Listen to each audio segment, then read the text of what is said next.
Oh my good. When I tell you this one, you better sit your butt down. So I feel like I'm gonna I feel like I'm gonna shake. Yeah, this is they came,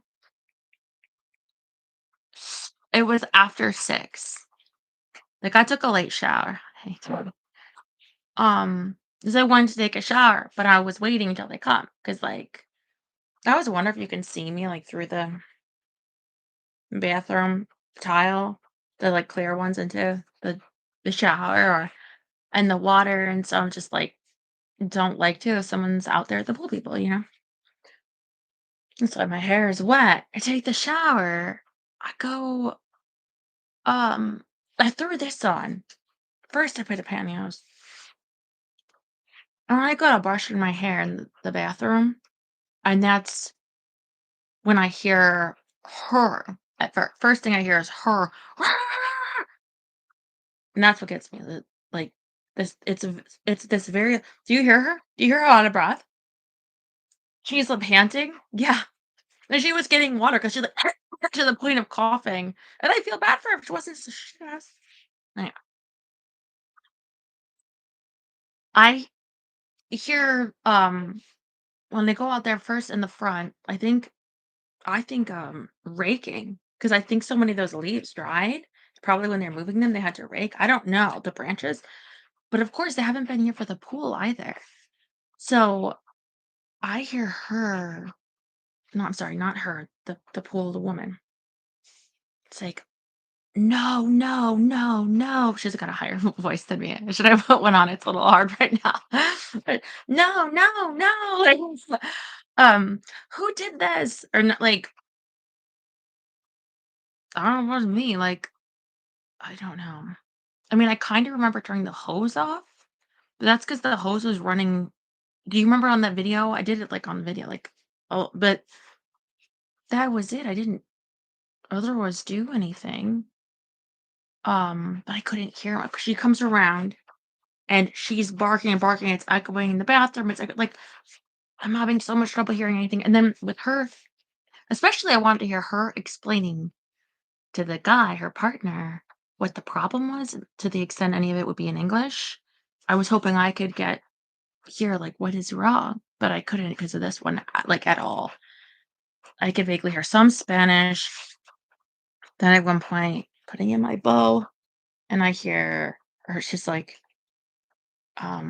what is your fucking problem?" Or something like that. Like, I remembered at the time exactly what I mean, I had just heard it, but I'm like, "Oh my god, what's going on?" And then I got scared, to go out there. I thought I was going to when I heard it back in the front. I'm like, "Okay, should I ask them, like, or just be like, 'Hey, oh, it's a little dark,'" but I thought at first I thought, "Let them work." Like, if there's something that can be done, let them work it out maybe with each other. Because how what help am I to be like, "Hey, I know you're the Mr. Problem, but, like, hey, it's me." Like, I don't know. I'm I didn't catch them. They just left before I came on. I'm freaked out. What the frick is wrong? And it sounds really serious too. I'm like, "Is my tank, my filter? Is something?" And I'm, I gotta be real with you, I'm kind of pissed. Cause like, if there's something wrong, they were literally supposed to be here the next day, right? They did the work of the tree on Wednesday, and they're like, "Well, we'll be back tomorrow." That'd have been Thursday, and then I thought at least Friday, that's a normal pool cleaning day. Here for the pool Friday, not to mention the stuff left out there. They weren't here Friday, Saturday, Sunday, Monday. I'm writing them yesterday like, "Hey, is everything okay?" They come today, that's 6 days later, and I think, "Well, if something was wrong, you should have caught it then the next day and spend 6 days." Like, I feel like I know it's gonna be on me, whatever it is financially, like, it's gonna cost me, and it sucks 'cause it's like, what else was I supposed to do? Hire another person in between? You were always supposed to be here, like, the next day. And I don't wanna be, like, um, angry because I feel like she's upset too, whatever it is. I feel like she was frustrated by I don't know what it is. I don't know what's going on. I don't have a message from her, although I Don't know how I would figure out what's the problem. Maybe they'll just never come back. Maybe there's a really serious problem and I'll never see them again. See, this is where my mind's going. Oh, geez, N- and like I know this is so similar to yesterday. There's this like little nighty thing, like this color. I'm telling you, I didn't want to be on this late. Well, I mean, I want to be on, but I wanted to be on earlier. So it's even just that they come today. It's not just 6 days later, but it's already so late that they got to like rush out and they don't have any light. Hardly. Okay, what are you guys saying? Frustrated by your husband. Cat.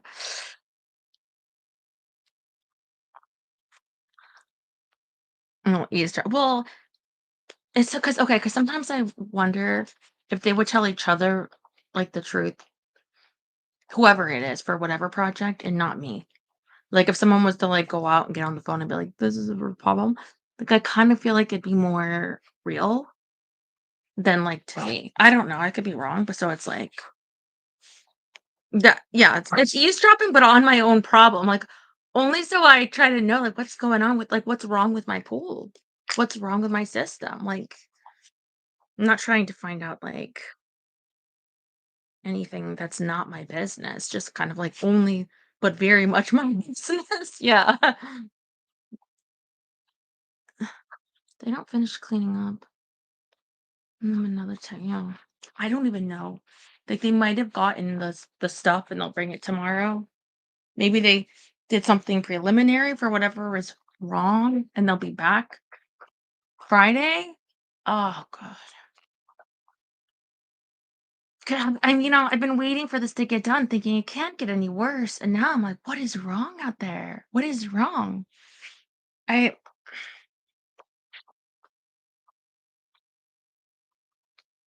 it's upsetting. Ugh.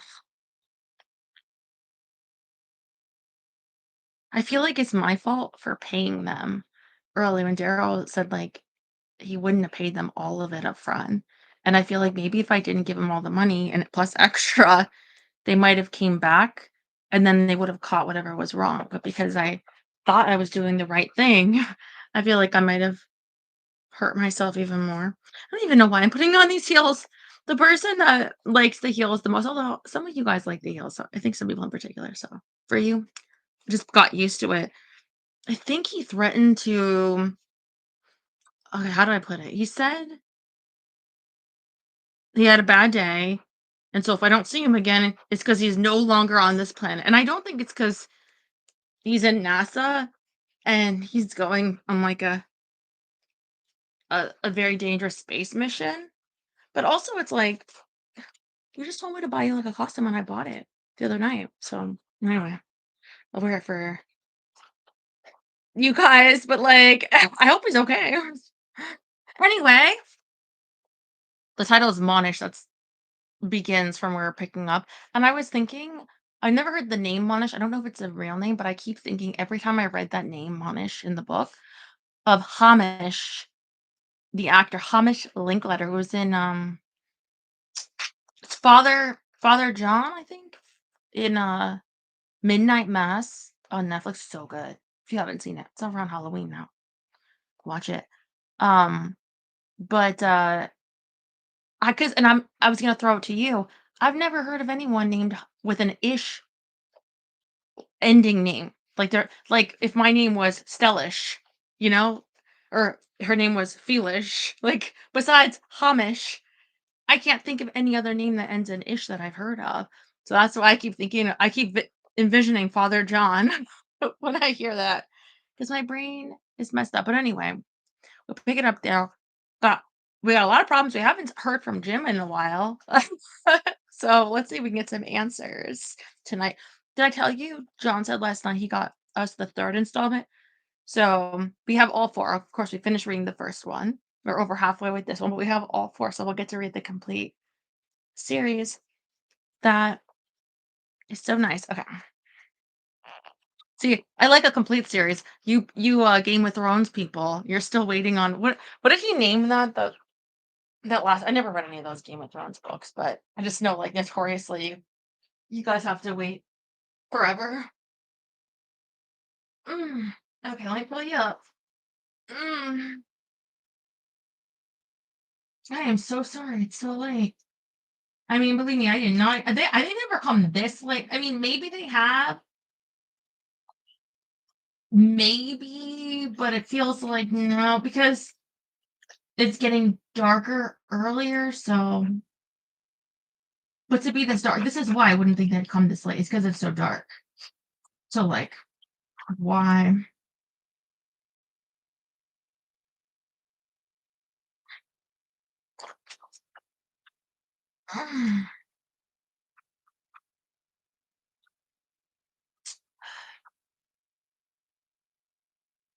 Oh my god. I see an ad under the mistletoe. It's a Hallmark movie. I'm just, oh no, it's a Hallmark original series. There you go, Terry. Wait, there's a woman punching a man. The town's biggest mystery is Emily Lane. So it's like a romantic mystery. Mistletoe Murders, based on the Audible series. Okay. There you go, Terry. Right up your alley. Terry likes those Hallmark movies, what can I say? It's raining here. All right. My meeting with Monish didn't end on that ridiculous note, thankfully. Instead, once he sensed he had emotionally beaten me into numbness and compliance, he shared with me all the information the Other World Watch had gleaned thus far. It wasn't much, just background material on the two women and the fact that they had both been discovered dead in their beds by maids who had let themselves into the rooms to clean. Neither woman had any signs of trauma, wounds, or obvious cause of death. Detailed examination showed they had one similarity between them. They had both recently engaged in sex. Oh, somebody's been ordering up some of the incubi or whatever.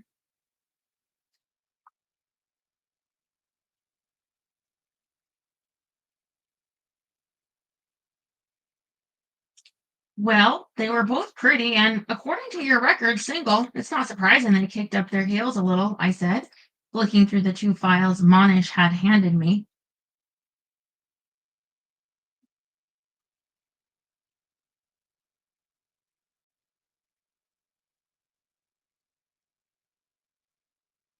Most of it was in French, which I didn't read, but he translated parts he felt were pertinent.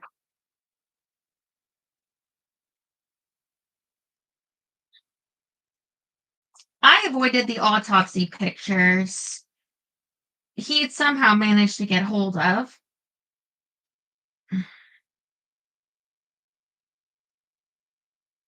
Christmas month. Sorry, my this phone that I have here is a little bit slower, but with the chat, if I'm behind at all, I might switch during the evening. But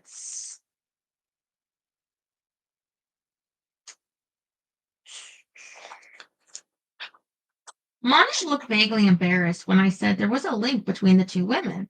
I did not mean that the fact that they both engaged in sexual relations was it. That alone would not be sufficient evidence of a connection. His eyes did a little subtle dance. I suspect that many people attending the conference have spent their evenings in such a fashion. All right, keep that in mind. Never be letting, if you have a girlfriend or boyfriend, them ever go to a conference unattended. Okay? And I mean by you not attending them.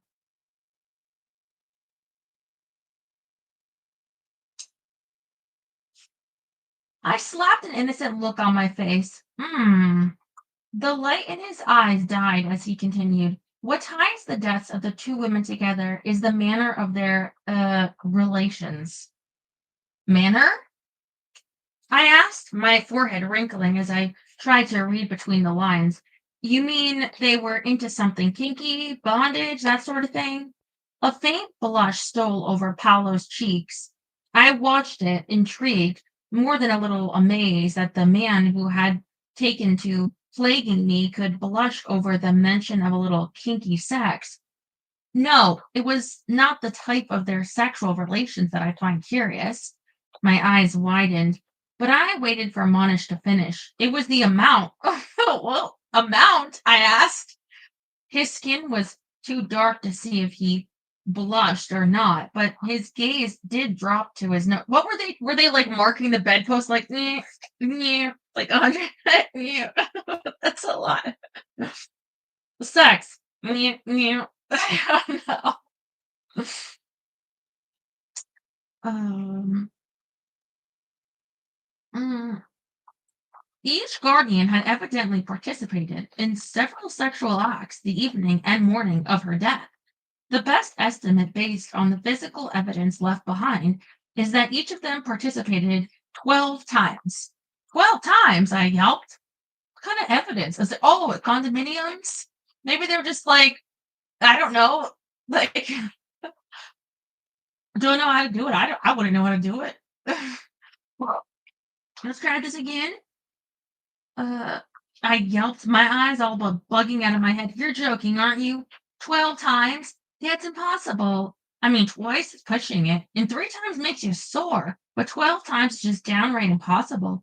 Even if they wanted to, where on earth are you going to find a guy who can, 12 times? Wait, the physical evidence was that male or female evidence. See? Now you're looking for a murder suspect who can work 12 to I don't know. I don't know. Mm, get a hobby. Monisha looked extremely uncomfortable. Male, even allowing for variations in quantity, the best guess estimate is 12 incidents. Holy cats, I said, crossing my legs in sympathy for the two women. So, in other words, what you're saying is that they were sexed to death. It is believed that the stress of so much intense physical activity is responsible for their deaths. Well, damn. I dragged my mind away from what sort of man had the ability to ejaculate 12 times in the span of a night and moved to what was uppermost in my mind. You're leaving out something important. Both men nodded. Your mind is as quick as I knew it would be, given the Paris reports, Monish said. One of the watch acquired a sample of evidence from both bodies. It matches. I shook my head, not to dispute what he was saying, but because I just didn't believe it.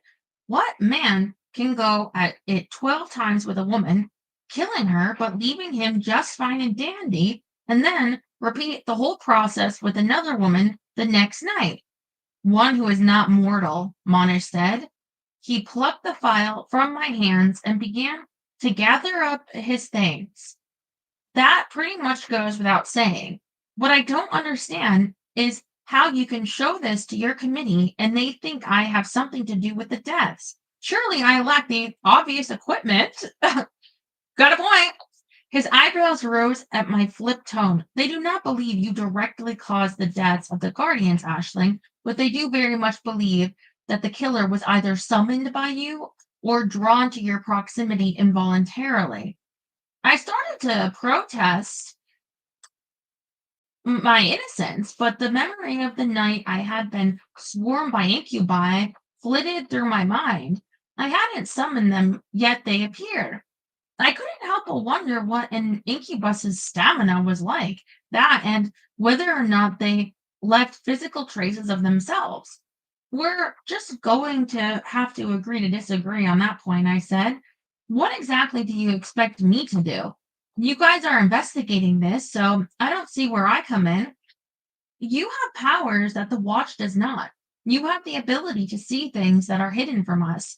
We will continue to investigate the murders as best we can, but we are limited in scope. That is why the committee agreed to not pursue their course of action with you. They recognize, oh, thank you, Rob. Not the time to show a bed. I don't want to be murdered by incubi. Ugh. They recognize how the Though you have the power to raise the being that killed the guardian, if you are innocent, you also have the power to discover the source and identity of that being. He paused, sending me a hard, unbending look. If you wish to have a future in the Laudella, Ashling, I urge you to use every means possible to locate the murderer quickly. The committee is not known for their patience. I'm just thinking, like, would be good if she could talk to Jim about this. He usually has ideas, and he's funny. The two men stood, and after wishing me well and giving me a cell phone number where he could be contacted at any time of the day, Monish left, Hallow trailing after him. The door to the conference room closed with an almost silent shush. I sat alone, worried and confused as I ran my fingers over the amulet, wondering just how the hell I was supposed to find a sex fiend murderer when I couldn't even do something as simple as deliver an old piece of crystal or find a mentor without running into trouble. At least Paolo hadn't divined anything horrible for me in the near future. At least he hadn't. I turned at the sound of the door clicking open. Oh no! Paolo stuck his head in. You will befriend a pigeon while contemplating plunging to your death. Oh no. I've got something important to tell you, I told Drake as I rushed past Pal, who was holding the door open for me. I'd forgotten to take the room key he'd left for me earlier. Drake, clad in an absolutely mouth-watering long green tunic that shimmered with the faint gold pattern every time he moved, gay, cocked a glossy black eyebrow at me and silently looked at the clock. It's just now 7, so you can stop giving me that annoying male waiting for a woman who's always late look. I said, we need to leave at 7. You know what? I just decided this is what you men should be doing. I don't care what your job is. You need to be like dressing like a snazzy homosexual man and trying your best. I don't care if you're a truck driver, Daryl, Terry, a driver, um, Jerry. No, you don't have to because you probably have a dress code. If you're a farmer, you should be wearing sparkly gold sequins, um, like entire jackets, ideally pants, maybe some kind of like a fedora. Let this be an inspiration to you. I'm pulling you up on my other phone. Hold on. Okay, there you are. Ah, car battery. Okay. Mm. Okay. The Saturday night well. Okay. Glittering in the sun. Okay, like a disco ball. It's just now 7, so you can stop giving me that annoying male waiting for a woman who's always late look. I said we needed to leave at 7. Drake's lips pursed ever so slightly as he let his gaze wander down me. Yes, I'm going to change, but what I have to tell you is important. You say green dragon's not important? Isfahan asked in a belligerent tone. He moved to stand beside Drake. Both Hal and Isfahan were dressed similarly to Drake in long forest green tunics and matching pants, but the material on their clothes was different, minus the faint, elusive gold pattern in the cloth of Drake's. No, I don't mean that. All I'm saying is, oh, all right, I'll go change and I'll tell you in the car. I had brought one formal dress along with me for the ending with banquet, which the Gotham registration packet had said was black tie. My dress was a simple black matte floor length sheath, nothing terribly fancy, but of sturdy travel material. It was not the dress I found laid out on the bed along with a pair of stiletto heels that I knew just by looking at them would probably cripple at least 3 toes on each foot. I thought at first the dress was black, but closer inspection revealed it to be a dark green black, even draped over the bed. The lines of it made my mouth water. A simple, elegant ballerina bodice flowed down into a long, sweeping chiffon, formal length skirt. The bodice heavy with an intricate beaded vine embroidery. The tiny little beads swept serpentine paths down the skirt, causing the whole thing to glitter and sparkle with 1,000 little green lights as I held it in my hands. I had to give Drake credit. The man knew how to pick clothes. When I emerged from the bedroom, he didn't even comment on the fact that I was now 24 minutes late. He just rose slowly from an armchair, his head tipped to one side as he looked me over. A long finger tapped his lips for a moment. Then he drew a little circle in the air. Turn. Obediently, I did my best to mimic a model's graceful turn. Drake nodded. Yes, I was correct in the choice of that gown. Come, the SEPTA waits. Hey, I said, dropping my arms from my model spin. Less congratulating yourself on your fashion sense and more complimenting me would be a good thing right now. I should not have to compliment you. You are my mate. You will always look the part. Yeah, but it would be nice if you could break down and tell me that I look nice in this admittedly gorgeous dress you found. Isfon snickered. Drake gave me an impassive look. Wyverns treat their mates with respect at all times. They do not give effusive praise. You remember that rule that says you can't kiss me in public? That's not the only one that's going to be changed, I said as I gathered up my evening bag and the thin black silk wrap I'd brought. Pal grinned as he and Isfan went out the door. Drake stood by the open door, waiting for me. As I neared him, he wrapped an arm around me and pulled me close. Hinson, do you know what I would do if we did not have to leave tonight? Compliment me, fork your tongue, and kiss me the way I deserve to be kissed? His breath was hot on my ear, his lips even hotter as he pressed a wet, steaming kiss, licked with fire, to the spot behind my ear that never failed to make me shiver. No, I would press you against the wall, slide that expensive dress up, part your soft, delectable thighs, and plunge deep inside you. My entire body quivered as a result of his heated words. I had to lick my lips in order to get them to work, and I noticed with dismay that my voice cracked when I spoke. I bet if we tried, we could work that into our schedules. Drake chuckled, his eyes leaving me no doubt that although his wyvernly code of honor might forbid him from pursuing those activities that my body ached to pursue, he would satisfy both our desires later. I glanced at him as we went downstairs. I love the dress. Not that you were in any doubt of it, I'm sure, but I thought you said to wear something washable. I changed my mind. I like you in this better. So do I. Where is this party being held? I asked once we had settled into the limo.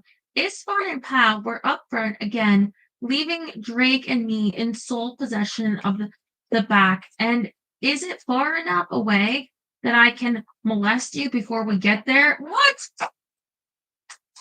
I thought you had something important to tell me, he said, his arm solid where it rested next to me.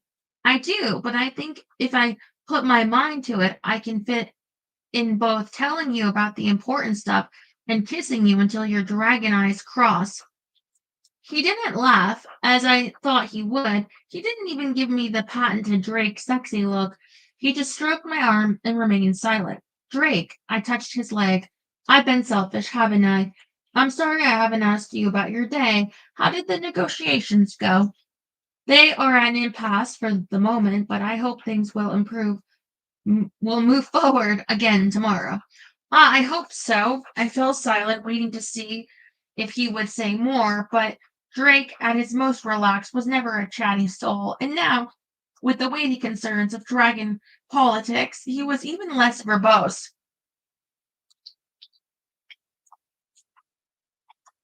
I'm sorry, but like, what are they fighting about? Ugh. But things had changed. He had me now. While I might be no great shakes at being a mate, at least I could listen, giving him an opportunity to vent if he needed it. We've had kind of a rocky beginning, Drake, but I want you to know that I'm here for you if you want to talk about things. Is there something that's bothering you? He looked downright nervous. His eyes shuddered, his jaw as tense as the fingers that gripped my arm. I suppose it would be best if you were prepared. Prepared for what? Why was I suddenly suspicious? Why did I have a feeling that something was coming up that Drake didn't want to tell me about? Something to do with me? Something unpleasant? Just what exactly is this party we're going to? I wouldn't particularly call the gathering a party, Drake said, evading the question, just as he always did. But I hadn't tangled with demons and doppelgangers and assorted other strange beings without learning a thing or two, especially about a certain dragon and the way he liked to dodge giving answers. I plopped myself onto his lap, carefully so as to avoid unduly wrinkling the gorgeous dress, and pushed him back so he couldn't escape looking at me. Right, let's have it. What's going on? You said we were going to the Green Dragon function. You said it was to introduce me to the Sept. I said you would be introduced to the members of the Sept in residence in this area, and so you will be. His eyes didn't blink once as I peered into them. With Drake, the usual signs that someone was lying were useless. What was, however, a dead giveaway was the way I hear you panting. You,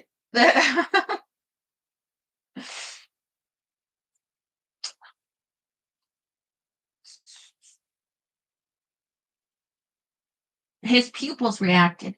Whenever he was at his most dragonish, his most evasive, his pupils got very, very narrow.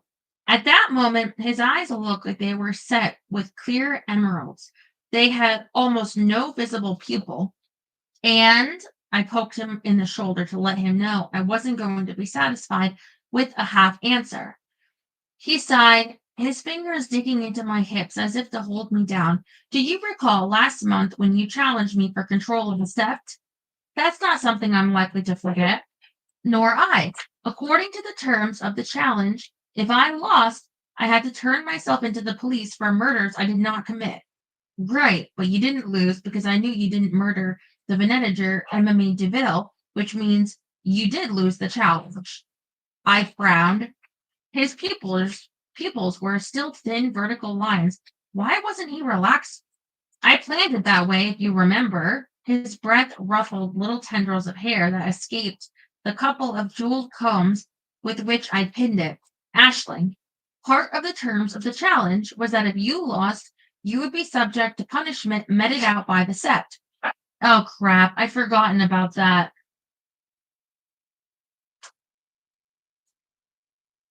Punishment? I asked for the second time that night. Only this time, I was much, much more worried. The dragons took their oaths very seriously. I remember, but I kind of thought that since I'm now officially your mate, that whole punishment thing would be forgotten. It isn't, he said dryly. I guess not. So that's what's going on tonight. You're taking me to be punished by your sect, the people who obey every single command you give them. Hmm.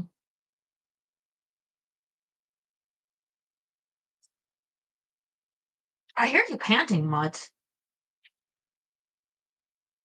Mm. Okay, what do you think your punishment's going to be? Giving them the amulet?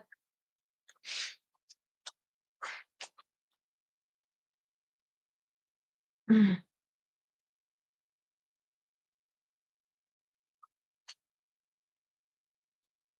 Whips and chains.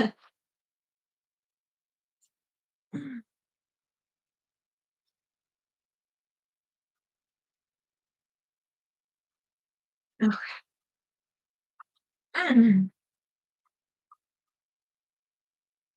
I seldom issue commands, mate. I scooted off his lap.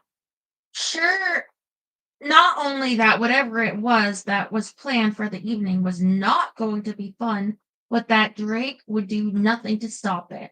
You know, just when I think things are just about as horrible as they can get, something like a dragon gang punishment happens.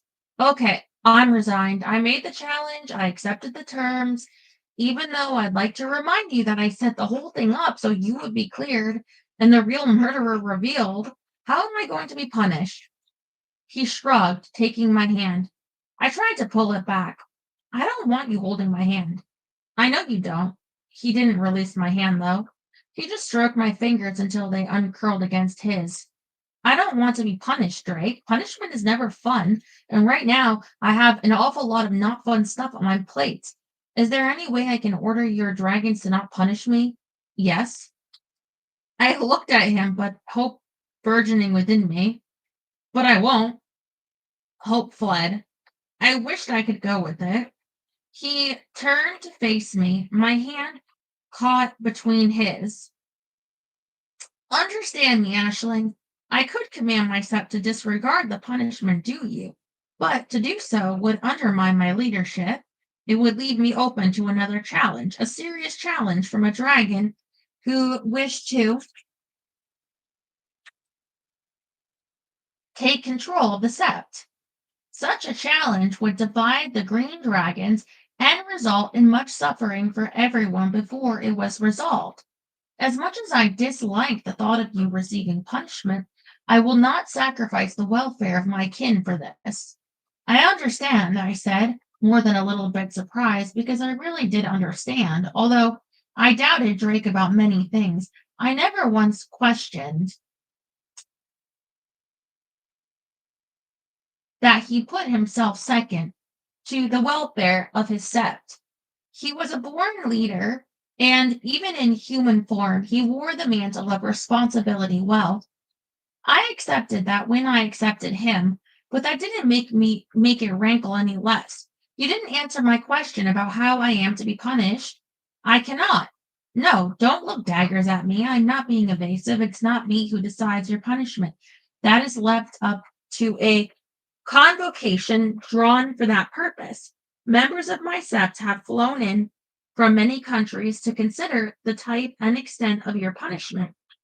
Convocation, they've flown in. I had a horrible feeling my mouth was hanging open. People have flown here to discuss me? Good God, Drake. This doesn't sound like a simple fail to challenge punishment. This sounds serious. His thumb stroked a circle on my bare arm. It is serious. I told you that last month when you challenged me. You didn't say I was likely to die over it. You will not die. At least, no, you will not. For all intents and purposes, you are immortal now, Ashley. Your body can withstand much more abuse than when it was mortal. Abuse? Good Lord! Your reassurance technique totally sucks, I said, jerking away from him, scooting over to sit in the corner, my arms crossed over my chest. Just don't tell me anymore. You're not making me feel any better. Drake didn't try to follow me or soothe me or tell me that whatever inventive punishment his sept had come up with wouldn't actually kill me. He just sat there and looked out the window as if it didn't matter to him in the least that he was taking me to a group of people whose sole purpose was figuring out ways to punish my newly immortal self. What if the immortal thing hadn't had time to take effect yet? What if they went to whip me or used red hot pokers or any of the other Savonarola esque Inquisition tortures that suddenly popped into my mind with startling clear detail? What if I hadn't been an official mate long enough for my body to convert wholly to one that could withstand dragon punishment?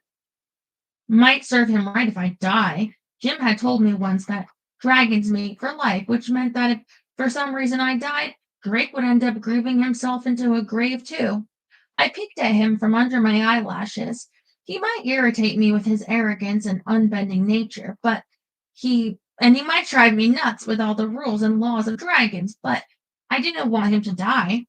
I wasn't willing to admit to being head over heels in love with him. That seemed like such an uncomfortable thing, but I certainly wasn't uncaring. There was a lot of emotions tied up with Drake. I just didn't want to look at it too closely, lest something happen, something I get tortured to death. Fortunately for my sanity, I didn't have long to wait before we arrived at our destination. I glanced at the bright blue and purple neon sign above the floor and turned to Drake. You must have paid Flavia for her floor. He gestured toward the door. A doorman held it open, Hal and Istvan flanking either side. I licked my lips, nerves making my stomach turn somersaults. Do we have to do this in public? It can't be good for the negotiations if Gabriel and Fiat and Chan Ren see me being humiliated in front of everyone. This is a matter for the Green Dragons, not the other septs. No one is present but members of this sept. Oh, good, I think. Although, come to think of it, maybe we should call them all up and see how they feel about me being destroyed. Drake didn't lay a finger on me. He just gave me another iris look. I stopped stalling and marched past him, pausing long enough to say, I am not going to forget this, Drake Barrio.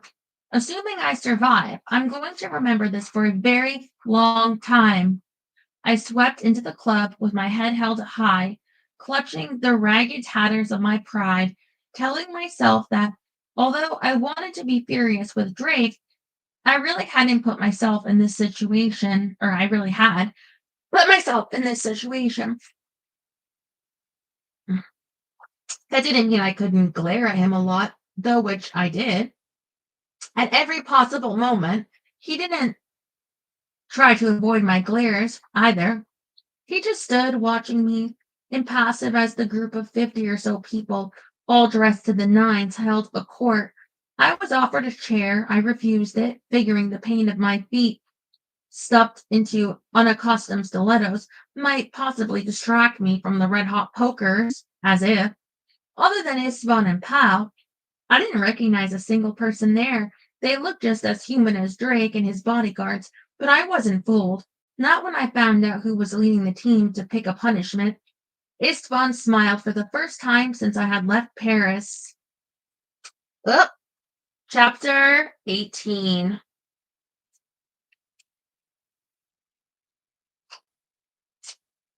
What's he saying now?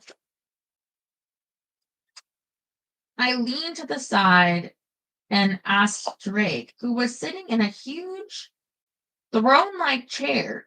Istvan had been pontificating for 10 minutes, periodically gesturing toward me.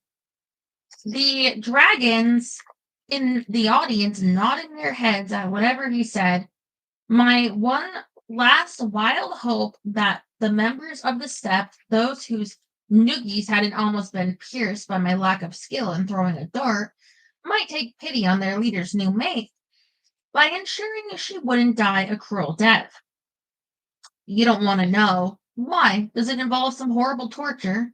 Of course it did. This was Isfam we're talking about. No, he's telling them how uncontrolled you are and how you left last month swearing to have nothing to do with me or the Green Dragons. I shifted my glare to Isfan. Do I get a chance to speak before they decide the punishment? You may speak, but the punishment has already been decided. Well, that's hardly fair. I glared even harder at the back of Isfan's head. He was really going to town now, emoting like a soap opera actor. I thought lovingly of what to do with a taser. This is not about being fair, mate. It is a punishment. A few more minutes of Isvan soliloquizing up there, and they'll lynch me before I can be punished, I muttered. I thought I heard Drake laugh, but when I looked, he was as stone-faced as ever, the fingers tapping relentlessly on the arm of his chair, the only sign that he wasn't as unconcerned as he wanted me to believe. Istvan wrapped up whatever it was he was saying, sweeping his arm toward me in a grand gesture. The audience looked stunned for a moment, then erupted into cheers. I locked my knees and fought like mad to keep from screaming and running from the room. I would not shame myself that way. As my gaze moved along the front row of dragons cheering Isvan, I made a vow that no matter what they did to me, no matter how horribly they tortured me, I would not scream. I would not beg, plead, or grovel. I was a guardian, damn it. I was a demon lord. I was a friggin' wyvern's mate. I would face their punishment with dignity. I would not give them the satisfaction of seeing that I was terrified. I've changed my mind. I yelled a scant half hour later, clutching myself against the cold wind as I looked below at the tiny winking lights of cars passing beneath me. My dress whipped around my legs, snapping audibly. Although the summer evening was warm, the wind coming off the river definitely wasn't. I'm fully prepared to scream my fool head off if that's what it takes to get me off here. I'm sorry, Ashling. It was the decision of the sect. Drake looked at me from the safe confines of the three-man bucket held aloft by the hydraulic crane arm of an aerial lift truck parked below. I am sure you will have no difficulty finding a way down. Damn right I won't. My way down is you rescuing me. He shook his head, his hair ruffling in the same wind that snatched his words away almost before they reached me. It is forbidden, Kinsum. This is your punishment. It is for you alone to beat. God damn it, Drake, I yelled as he flipped a lever in the big white metal bucket. You can't leave me here. There's no way down. The bucket hummed to life, slowly, pulling back from the edge of the stone platform upon which I was perched. Be careful of the dress, Ashling. The emeralds sewn onto it are worth more than $200,000. Be careful of the dress, I screamed, unable to believe what I was hearing. Be careful of the dress, you dirty rotten. I stopped, looking down at the beautiful beaded embroidery of the gown, gently touching one of the faceted beads. These are real emeralds? Of course, he shouted back, the bucket starting to lower. His eyes glittered brighter than the emeralds. You are my mate. I would not put you in costume jewelry. I braced myself into the wind and leaned as far forward as I could without falling off the arch standing over the Buddhist side of the famous chain bridge. If you don't get me off this damn bridge, you're not going to have a mate. He just blew me a kiss, the long hydraulic arm slowly folding down onto the body of the aerial lift truck below. God damn it, Drake, I take the point. I won't challenge you again. I've been punished enough. Oh, hell. He was gone. I watched as a tiny little itty bitty speck that I knew was Drake climbed out of the bucket and got into the truck along with an Istvan shaped speck. Then the truck left, driving across the bridge, leaving me completely alone. On the top of a frigging bridge, I yelled to the night sky. I thought seriously about crying, but decided that wouldn't do anything other than leave me with a stuffy nose. I walked the length of the tall, flat topped arch, one of two that marked either end of the bridge that crossed the Danube connecting Buda to Pest, careful not to get close to the edge. The way the wind was gusting, I stood a chance of being blown right off the top. All right, Ashling, get a grip. You're a professional. You have powers. So let's think about how to use them to get off this bridge. I paced back and forth the length of the arch, scanning every word of conversation I'd had since arriving in Paris and finding out about the whole other world that had existed alongside the one I'd known my entire life. Had anyone mentioned anything to do with flying? Even levitation skills would be helpful at this point. I peered carefully over the edge of the arch, wondering if I had enough belief in my own powers to just step off the edge. Is this where she's going to befriend a pigeon? Wait, what was it? She's going to befriend a pigeon while contemplating death or something?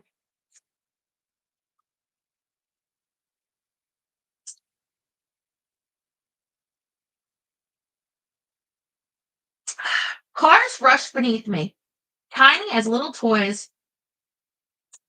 That's a big no, I said. whimpering just a little as I collapsed in a miserable ball of ashling, still clutching my evening bag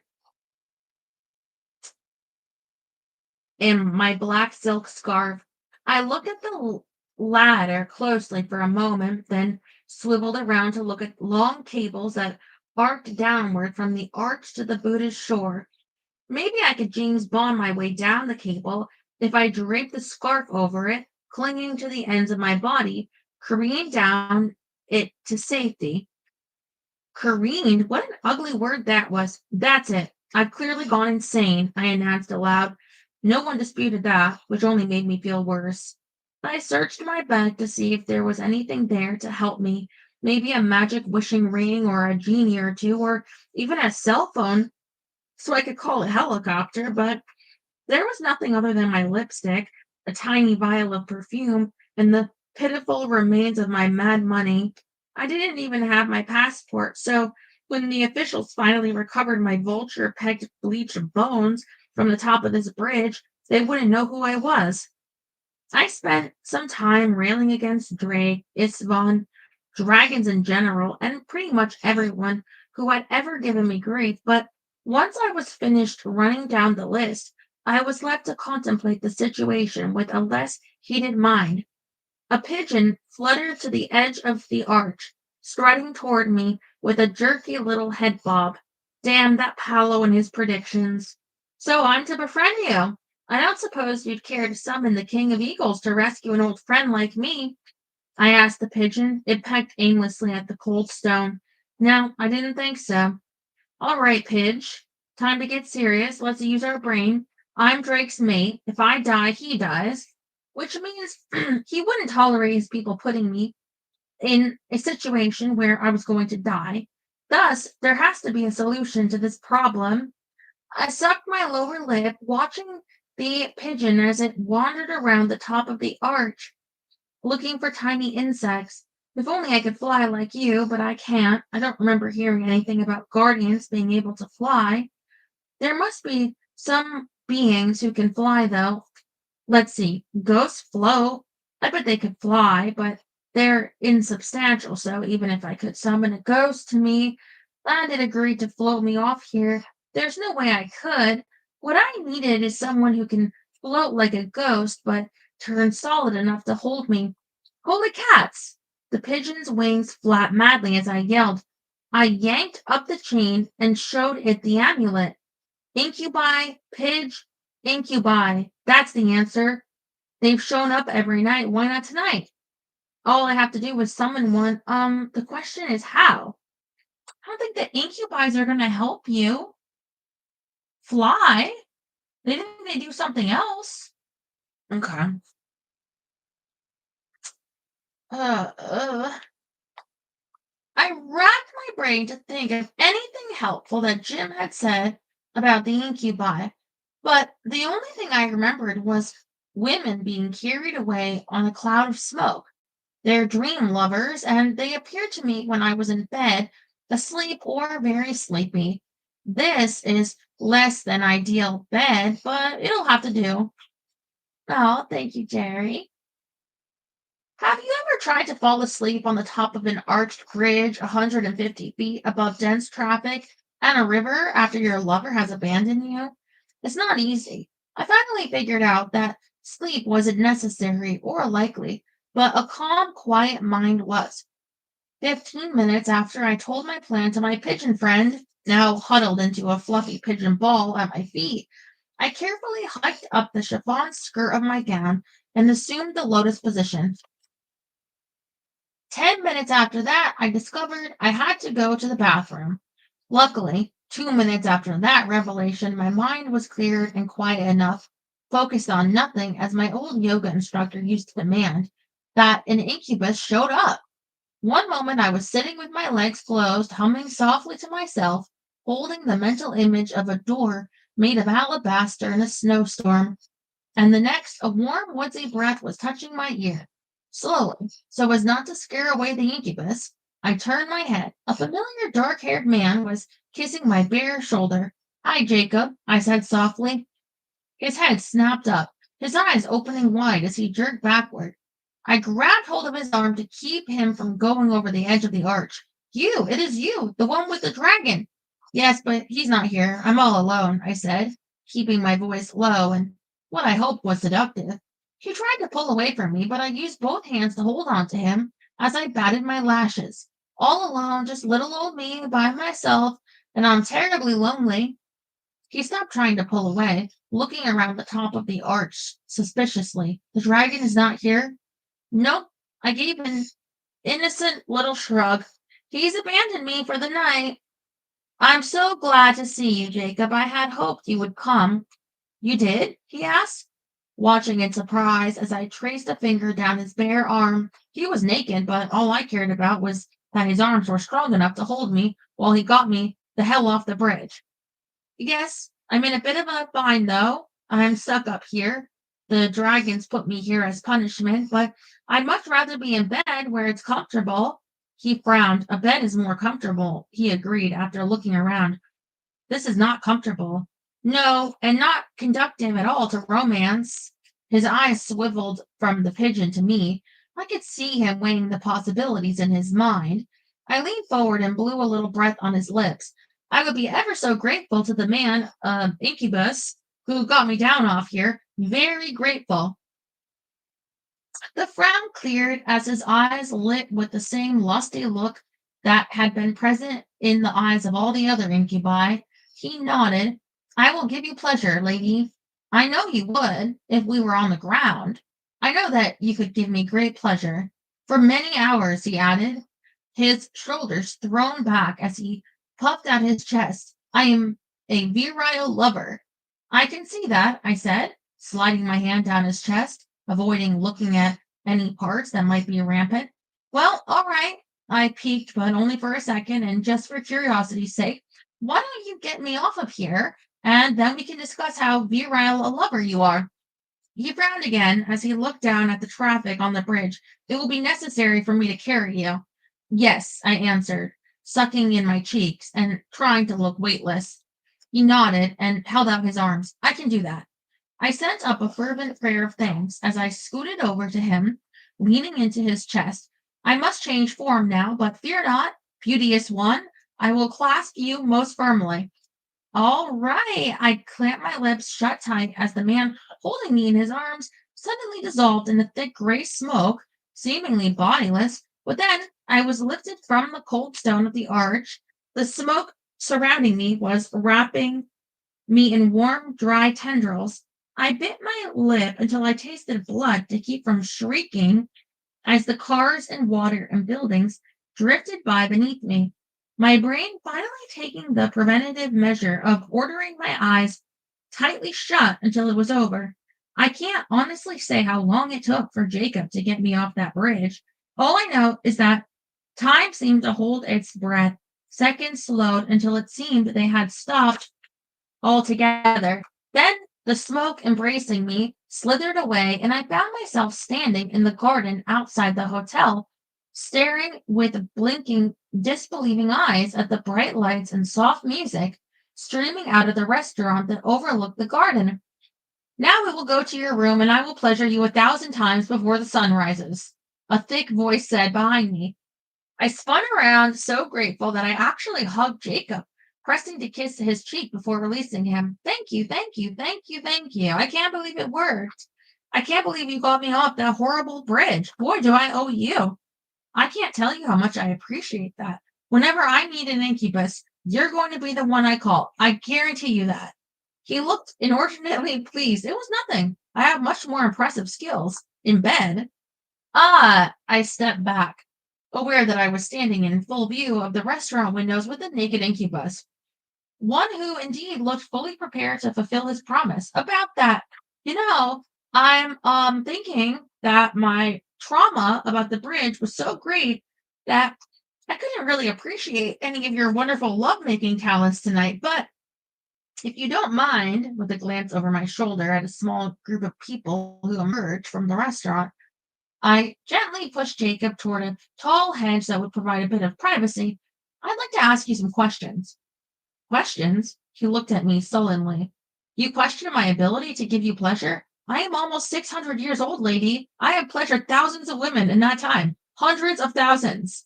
I am sure that you have, I said, softly, shoving him a bit further along the edge. I'm a lover extraordinaire. No matter how debauched your taste, I will satisfy you. Yes, yes, I am sure that you would. Flogging, bondage, fetishes. I have experience in all methods. Just so, but the thing is, I don't want to question you about your technique.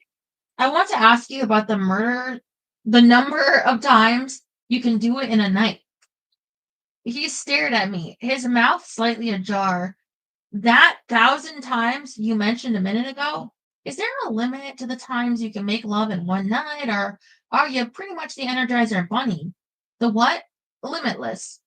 He looked taken aback for a moment, then he puffed out his chest again, his chin up, his eyes blazing. I am incubus of the House of Valent. We are the oldest and most virile line in all of Eastern Europe. My loins can provide you with as much pleasure as you can survive.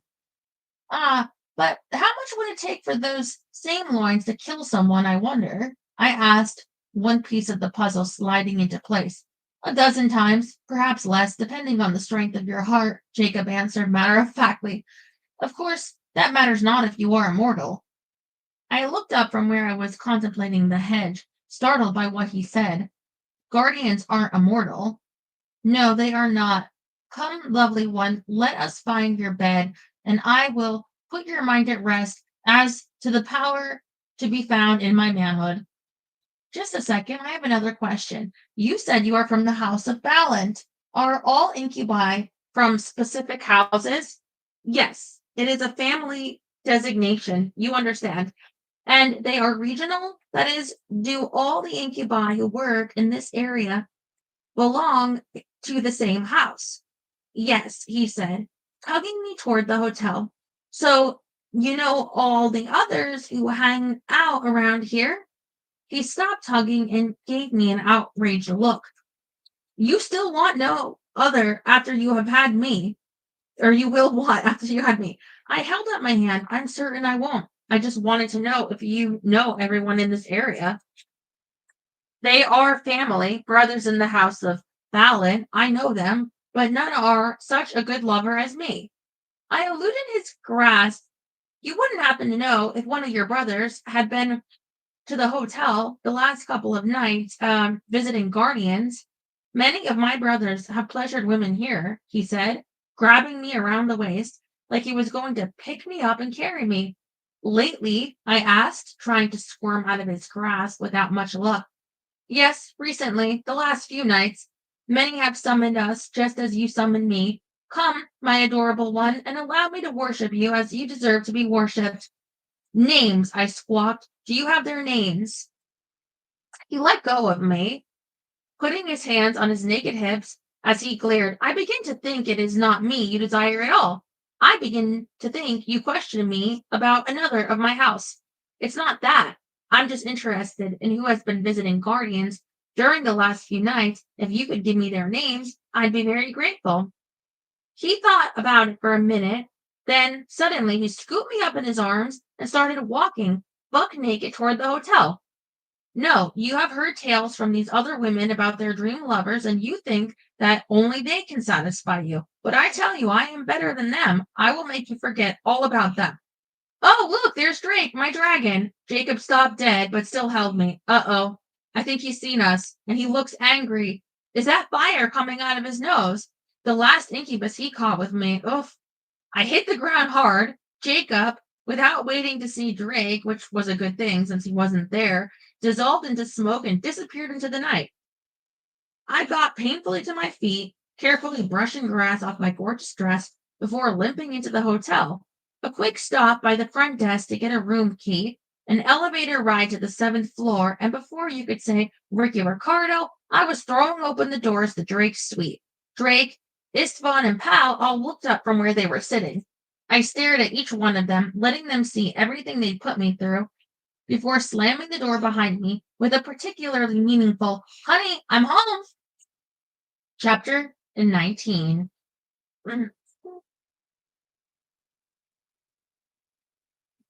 How do I become an incubus? What?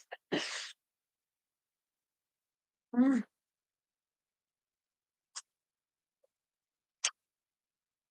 I think you could just say that you are. I don't think that there's like a licensing board. It's just like a calling, I suppose. Ashley, I am not lying. I do not lie. Oh, I like that. When have I lied to you? Just 3 seconds ago when you told me you knew I would get off that damn bridge. Kinsem, I jerked away from where Drake was trying to grab me, marching past him with a glare so fulminating that it literally started a fire on the bureau behind him. Don't you dare Kinsem me! Drake absently slapped the fire out, watching as I paced back and forth between the bed and the wall. How could you do it, Drake? How could you park me on top of that bridge and just go blithely on your way? I told you, mate, I knew you would find a way down. If nothing else, you could have dived into the river and broken every bone in my body. No. He looked thoughtful for a moment, perhaps one or two, but I'm sure that would be the most damage. I hitched my glare up another notch. The curtains burst into flame. Drake sighed as he looked at them. You must learn to control my fire, Ashling.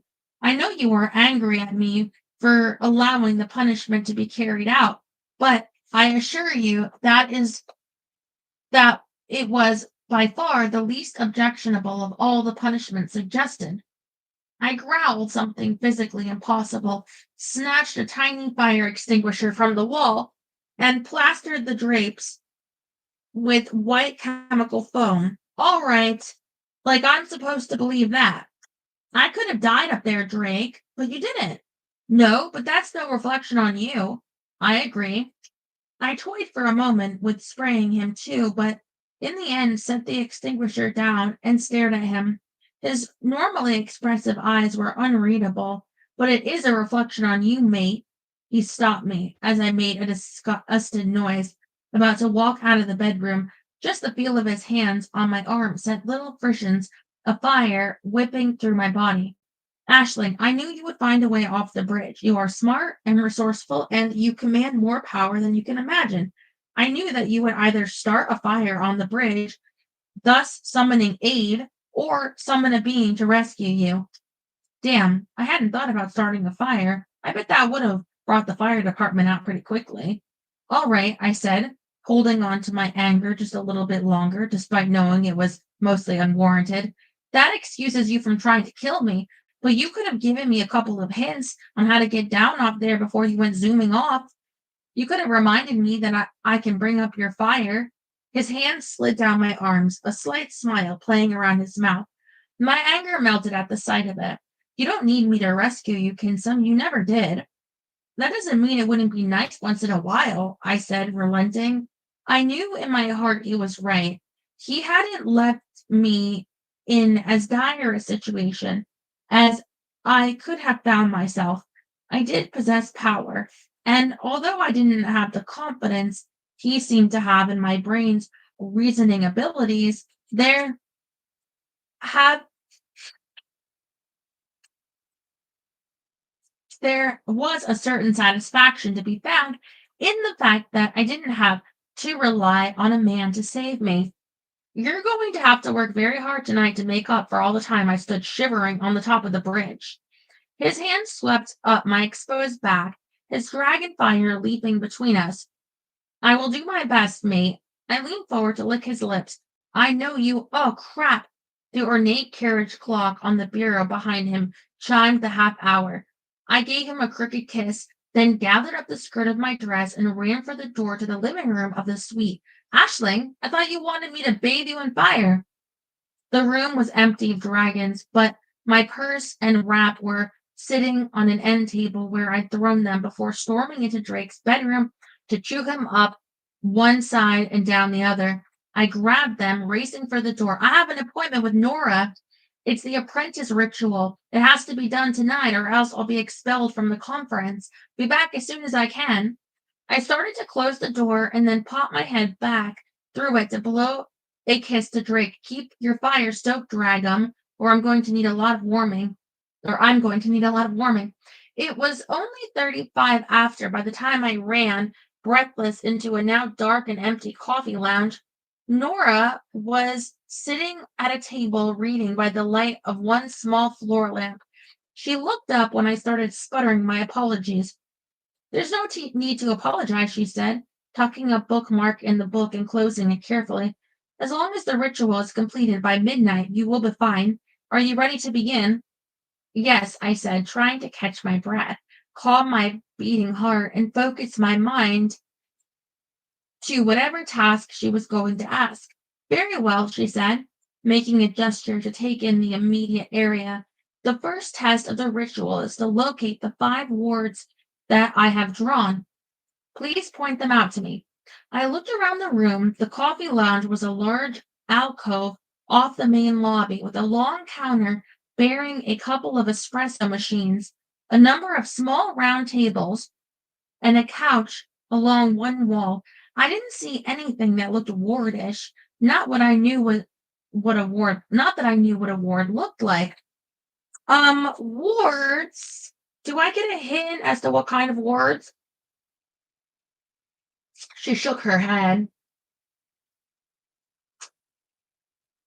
her eyes dark and watchful. I frowned as I looked around again, walking the perimeter of the alcove, looking carefully at the tables, chairs, walls, pictures, everything. Nothing jumped up and said warded to me.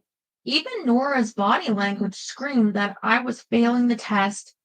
I was going to be kicked out before I even had a chance to learn. I was going to be kicked out. It just wasn't fair. I didn't ask for this. It was pushed on me. One minute I was fine and dandy, and the next minute people like Emily the shopkeeper in Paris were telling me I had to look at all the possibilities to see beyond the mortal world. I turned back to the room, my eyes scanning it again. Nothing. But what if I opened that magic door in my head? I closed my eyes and did that, released the power of my mental sight, and suddenly the room burst into glorious color. Reds, greens, deep indigos, all the colors that I had seen before were heightened tenfold. So bright it was almost blinding, and glowing a sparkling gold, 5 intricate knotted symbols floated above various objects in the room. There's a ward on the big espresso machine, one on the tall palm in the corner, 2 more on the 2 windows, and the last one is on the tile at your feet. Correct. Relief was visible for a moment in her eyes, but it was gone before I could do more than smile weakly. Now you will draw the following 5 wards on any object of your choice: binding, protection, restraint, luck, and forgiveness. Panic, sharp and hot, filled me at her words. I didn't know how to draw wards. Jim had told me a little about them, saying there were various types used for a number of purposes. But other than that, I had no idea how to go about drawing one. I looked at Nora with my heightened vision, about to admit to her that I hadn't the slightest idea how to draw one ward, let alone 5. But something in the aura that glowed around her kept my mouth shut. She was silent, but her eyes flickered to the wards that I had seen scattered around the room, then back to me, just as if she was trying to tell me something. I grinned and walked over to the palm, tracing the pattern of the ward that hung in front of it onto a nearby lamp. The protection ward. Very good, Nora said. I shot her a look of gratitude before continuing to the next ward. The luck ward. Well drawn. The patterns I drew in the air didn't last like Nora's did. I assumed it had something to do with my inexperience, but the symbols burst into sparkly light for a second before dissolving away into nothing. By the time I drew the last one, success was flushing me, and I felt much more confident. Nora might be bound by the rules of proctoring to avoid helping me outright, but she was obviously taking my unorthodox entrance into her world into consideration as she set the test. I thank my stars that she, rather than Marva Bell, had offered to conduct the ritual. Excellent, Nora said, as I finished and came back to stand before her. There was the usual momentary sense of loss as my vision returned to normal, but it took a lot of energy and concentration to look at the world the pretty way. I could do it only for short amounts of time. You will now please recite the names of the 8 princes of Abaddon. Now that was something I knew. I hadn't read all those ancient medieval demonology texts for nothing. In alphabetical order, they are Amaon, Eraton, Asmodeus, Ashtaroth, Beelzebub, Orions, and Paimon. Very good. Now, name for me 3 demons and the demon lords they are bound to. I almost laughed out loud. Ilrax is bound to Magath. Baphomet is bound to Ashtaroth, and Ephraim is bound to me. Laughter flashed in her eyes. That is correct. The last part of the ritual involves you drawing and closing a circle with which you might summon a being. That's it? I asked, a little stunned. I just need to draw and close a circle? I don't have to summon a demon or anything? No, applicants to the position of apprentice generally do not have the experience or skill to do something so demanding as to summon a demon. Well, hell, I could draw a circle with my eyes closed. I knelt carefully on the wood tile floor, accepting the piece of chalk she handed me, drawing a circle about 2 feet in diameter. I didn't have any blood, ash, or salt to seal the circle, all of which were used for varying purposes, but since it wasn't intended to do anything, I pulled a strand of my hair out and carefully laid it across the point where the circle started and ended. Then I stood and called the 4 quarters, which had the effect of extending the circle from the mortal world to the other world. I guess that's it, I said, as I stood looking at the circle. Yes, that's it, and it was very well done, too. I especially like the peace signs you drew as wards when you called the quarter, a very unique and fascinating touch. I gnawed my lip, wondering if my improvisation would count against me, but Nora was smiling. She rubbed out the chalk circle with the toe of her shoe and gave my arm a little squeeze. You needn't look so worried, Ashling. You completed the ritual successfully, and with 7 minutes to spare, I will inform the committee tomorrow morning that you have done so. You are free to seek a mentor with the goodwill of the Lodella. Thank God, I don't think I could stand to be kicked out of one more thing. She walked with me to the elevators, and I wished with all my heart that I could summon up the nerve to ask her to be my mentor, but I had read the etiquette in the conference packet. It wasn't polite to pressure a potential mentor. There were more apprentices than mentors, and some people ended up waiting years before they found a mentor willing to take them under their wing. Much as I wanted to beg Nora to teach me, I kept my mouth shut and simply thanked her for making time in her schedule to oversee the ritual. There is one thing I'd like to know, I said while we waited for an elevator. Why do some people call it Laudella and others refer to it as the other world? The words were interchangeable, and it's just personal or interchangeable, and it's just personal preference which you choose to call it. Lardella is the closest approximation to other world to be found in mortal languages, amongst other things. The words translate to beyond, which I believe is really a better name for the society than the other world. It's not an other world, it's just a state beyond the mortal one. Yeah, I guess that makes sense. I think I'll stick with, oh, hi, Tiffany, off to Virgin. She stepped, wow, is virgin a verb? Okay. She stepped off from the elevator, clad in a length of translucent silver material, draped in toga fashion. It didn't take much of a glance to see that she was naked underneath the material. Good evening, Ashling. Good evening, Nora. Yes, the mages have contracted me to conduct cleansing rituals by the light of the goddess. It is said that a drop of blood from a virgin under a full moon will restore a man's virility and a woman's purity, will reclaim a lost soul, and remove even the most stubborn, tarnished stain. Wow, I said, trying hard not to laugh. That's some powerful blood you have. Oh, yes, very powerful. Now you see why being a professional virgin is such an important job. Just think of all the people whose lives I am making better with just one tiny little drop of my perfect blood. All those men able to make happy little babies and women who will be able to be as they once were. It is a gift I share with the many peoples.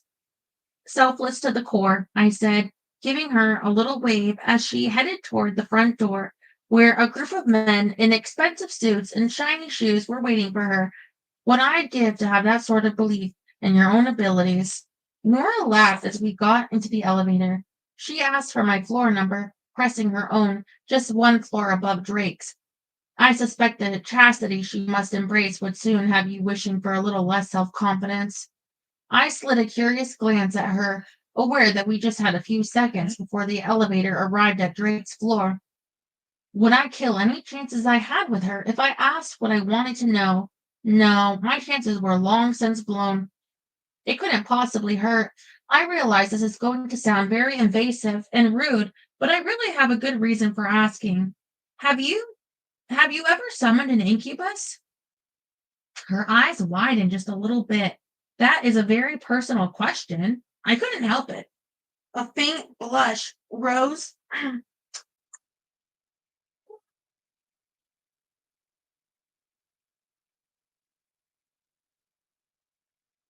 under the mildly offended look she was giving me. I know it is. It's impertinent and nosy, and honestly, Nora, I wouldn't ask if it didn't have some bearing on something important, but it does. And if you wouldn't mind telling me, I'd really like to know. No, she said after a moment's silence. The elevator doors opened on Drake's floor. I hesitated, wanting to ask her more, but not wishing to ruin the easy friendship we seemed to have fallen into. Do you know of other guardians who have? Since they arrived here, I mean, I asked, grabbing the elevator door right where the electronic eye could see my hand. The door, the door bucked in an attempt to close. She shook her head. Ashling, I feel I must warn you. To succumb to the lure of an incubus is a very dangerous thing. Dangerous? Dangerous how? The door bucked again. I stepped in front of it. The ones I've met seem a little pushy, but not dangerous in any way, unless they wanted to sex you to death, that is. They can be dangerous in that women who resort to calling incubi to fulfill their sexual needs quickly lose the taste for mortal men. They can be satisfied only by incubi. They crave only their touch. They do anything to have them, eventually going so far as bartering their souls. That is how an incubi gains power. He lives off the souls of the women he enslaves. Wow, I had no idea. She touched my shoulder gently as the door pushed against my back, trying to shove me out of the way. I tell you, only because it's evident you've been spending time with an incubus.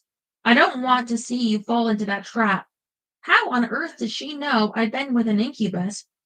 Was there a sign? Maybe if there was, I could track down other guardians who might know something. How do you know I spent time with an incubus?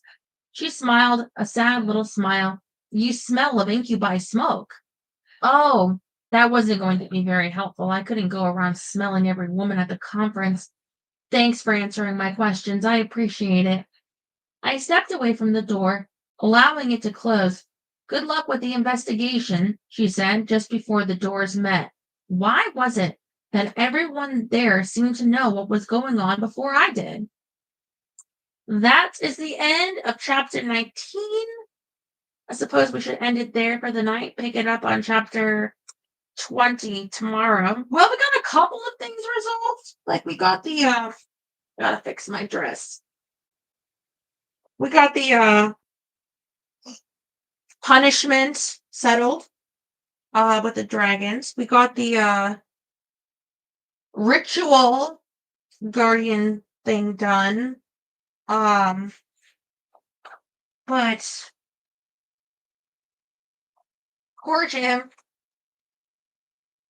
we didn't we didn't get to hear from Jim tonight, although she did mention that she was his demon lord. So that was sweet. I was saying to this morning, because she woke me up. Well, it wasn't morning, was it? It was one something. And I was like thinking, could the pool person be here? And I'm like, I should get up. Turns out they didn't come for hours later. It was just my demon. I was like, no, it was my demon bothering me. Not the pool person. I don't know what's gonna happen. Ugh, why do I want to think about it? I'm scared. What's wrong with my pool now? I remember her saying about the tank thing, like, "Oh, it's really expensive, like, if it has to be placed, this is" when she put the glue on, and she was back there, so I'm like, "Oh, I don't even know. Whatever, we'll see. I'll let you know whenever." I don't think I'll know anything tomorrow, but we'll see, and I'll be back reading to you tomorrow, October 29th. I should probably try to pay the mortgage tomorrow or the next day because it's coming up on November. We have almost made it. All right. I love you so much. Sleep well.